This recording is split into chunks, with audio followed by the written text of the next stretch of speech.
All right, this is help with question 13 on the review assignment. I don't like this one because it doesn't give you a lot of context, but it's basically Q or R can happen.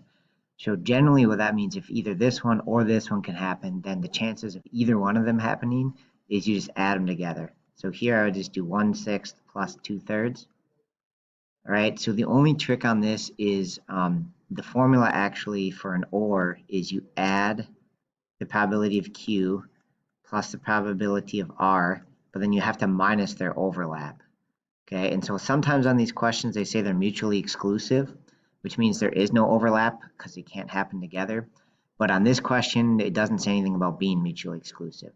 Okay, so we've got our probability of Q, probability of R, but we still have to figure out the overlap. And so to do the overlap, you just multiply them together because it's the chances that they happen together, which is an and probability. So like Q and R happening together, just multiply them together, multiply the numerators, multiply the denominators, and clean that up to get 1/6. All right, and so that's your result. So you're going to add these together, then minus 1/6. Normally, we'd find a common denominator here, but on this particular one, it's kind of nice because we have positive 1/6 and a minus 1/6, so they just cancel out, to be honest.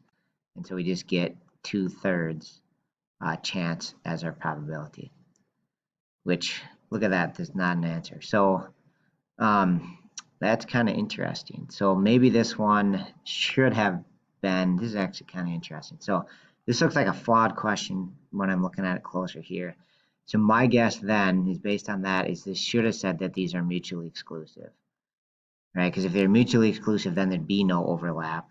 So maybe it's 1/6 plus 2/3.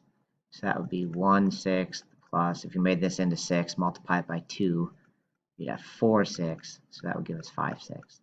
So I'm going to go on a limb and say that's the right answer, but it's in summary, I think this is a poor question. Like looking at it closer, they needed to say that it was mutually exclusive. Otherwise, you'd have to minus the overlap. So sorry for the poor question, but we're just going to assume, I guess, that it's mutually exclusive, making the answer 5/6. All right. Sorry for the confusion. Let me know if you need additional information.